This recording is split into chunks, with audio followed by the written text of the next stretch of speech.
Let's make tanghulo!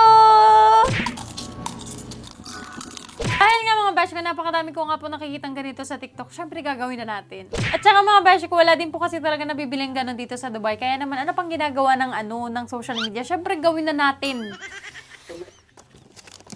Meron mo dito tayong grapes and meron tayong strawberries. Hindi mawawala ang stick. Water.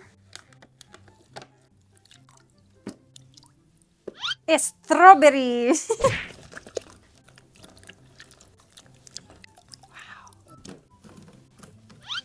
Ang dali lang pala nito eh. Malinis na yan mga beshi ko ha. Beshi ko kailangan daw po ay tuyong-tuyo. Ay, may plastic. Yan. Siyempre, grapes. O, tuyo na siya. Kita nyo ba yan? O, hugan time. Yan. Grapes. Oops.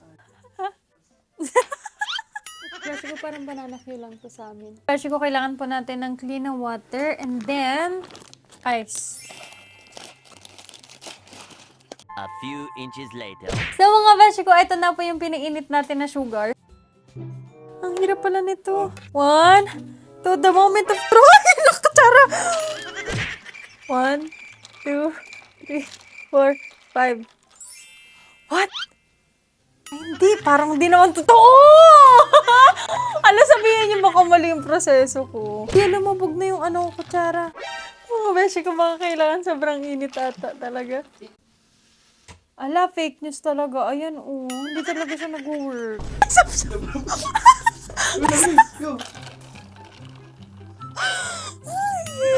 This is the moment of truth. Puro fail yung nangyayari. Pero dahil nga confident ang mga lola mo talaga, pinaglalaban natin. Hello. Try naman natin tong grapes. Ayan. 1, 2, 3. Go. Go. Ay, ilan to tayo? Ay, wait lang. Wait lang, huwag kang gumalaw. Para kang bobo dyan. Patikman ko kaya ng ganito. Mga beshi ko, hindi ko na talaga alam sa totoong buhay laang. Pinapanindigan ko talaga para mag-work. Pero sabihin nyo na lang ako kung anong mali sa mga ginagawa ko. Okay, ready? 1, 2, 3, go. Hindi na naman siya. Diyos ko po, nakailang init na yung ating asukal kasi iniisip natin na baka sa asukal may problema. Diyos ko po, parang wala na sa asukal ang problema at nasa akin na. Mga beshi ko, tignan nyo, di ba parang nag-work? Ay, ang galing! The moment of truth! Ay, nag-work siya talaga kapag nababad siya ng matagal. Babad nga natin siya ng mga 20 hours. A few inches later. The moment of truth! Tanghulong ito. Oy! 1, 2, 3.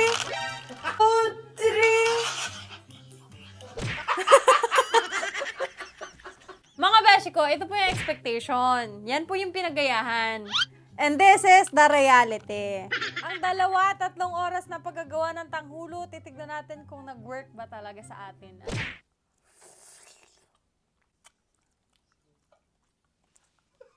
Agoy! Buti nila medyo matamis yung orange. Kunwari masarap. Kunwari, malay nyo naman, pwede ako sa mga commercial, ganyan. Crunchy! Ay, pero masarap pa siya! Masarap siya. Kala nyo Hindi kasi ako mayaman mga beshi ko. Huwag tayo masarap. Ngayon naman mga beshi ko, itry natin tong grapes.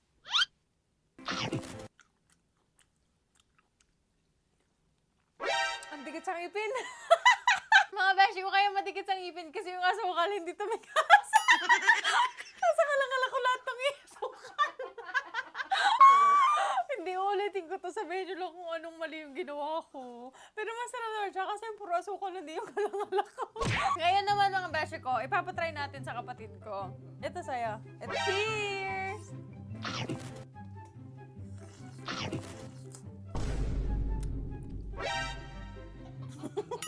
Panindigan mo. Kunwari magaling ako. Parang pilit. Umalis ka na ka dyan. Akin na yan. Masarap. Tanghulo. Parang banana cue. Parang siya may mga glue na buo-buo. And that's it for today's video, guys. Ng pera. Thank you guys for watching. Ano ba? Kasi mag-skip ads. Hindi, huwag ka mag-skip ng ads para makabawi ako.